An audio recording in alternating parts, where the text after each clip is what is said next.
MMA, votre premier réseau social d'assurance, vous présente la revue de presse de Jean-Pierre Corbel.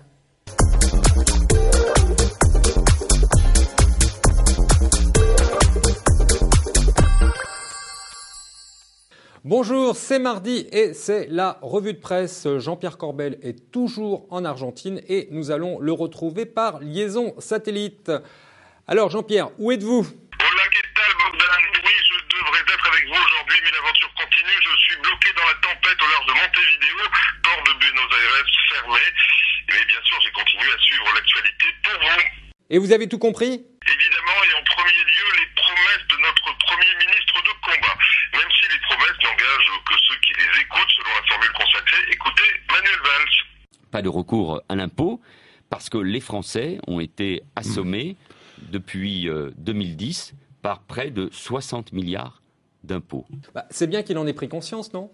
Paroles et paroles, Bogdan, car il va bien falloir trouver l'argent quelque part entre la réduction des déficits exigés par Bruxelles et le financement des pactes promis par François Hollande, que tout le monde surnomme désormais Pactman.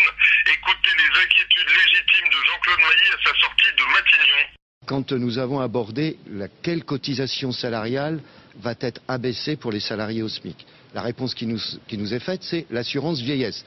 Je pensais qu'il y avait des problèmes sur la retraite. Donc on va, pour la première fois encore, baisser une cotisation salariale, qui plus est sur la retraite. Quand on demande comment tout ça va être compensé, pour le moment, on n'a aucune réponse. Oui, mais la bonne nouvelle, c'est que la France va ramener son déficit public à 3% en 2015. C'est Michel Sapin qui le dit.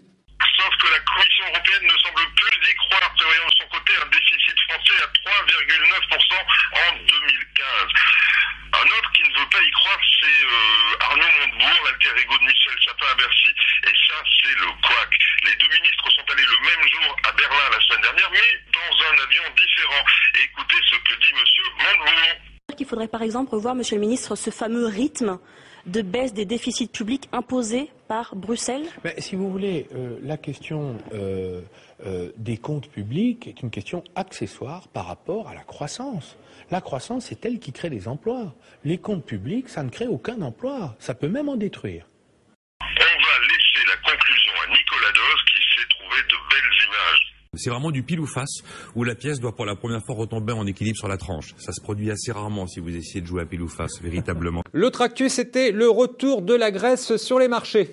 Oui, regardez cet article dans l'AGFI. La Grèce a réussi à lever 3 milliards d'euros de titres à 5 ans à 4,95%. La demande a représenté quelques 20 milliards d'euros. Mais je crois qu'on nous prend pour, des couillons, Bogdan. La dette grecque équivaut aujourd'hui à 176% du PIB. La Grèce qui demande un autre plan d'aide tout en enrichissant les institutions financières privées. L'histoire est un éternel recommencement. Bon, parlons patrimoine maintenant. Oui, la pierre papier est toujours au top. Regardez cet article dans le Figaro avec une performance de 5,13% et une collecte proche de son record historique. Les SCPI investis dans l'immobilier tertiaire ont confirmé leur bonne santé financière en 2013.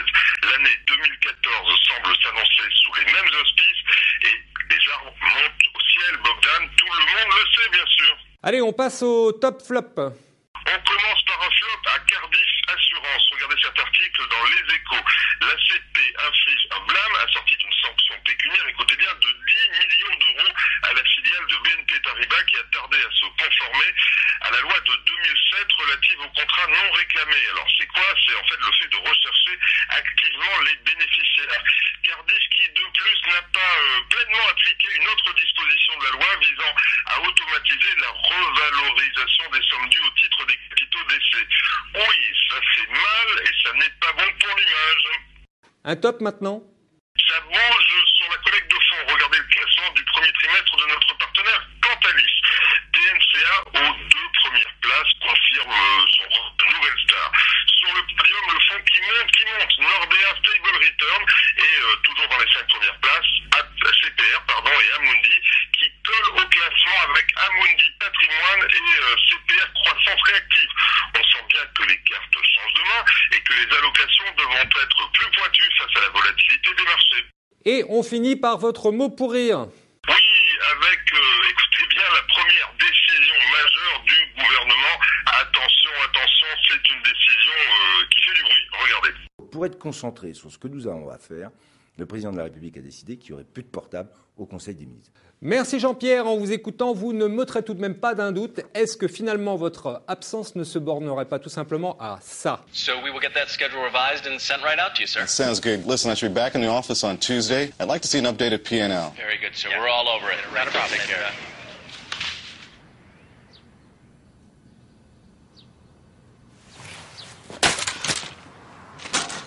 That was close.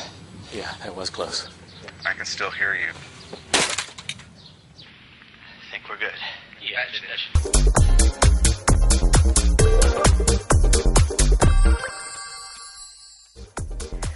La revue de presse de Jean-Pierre Corbel vous a été présentée par MMA, votre premier réseau social d'assurance.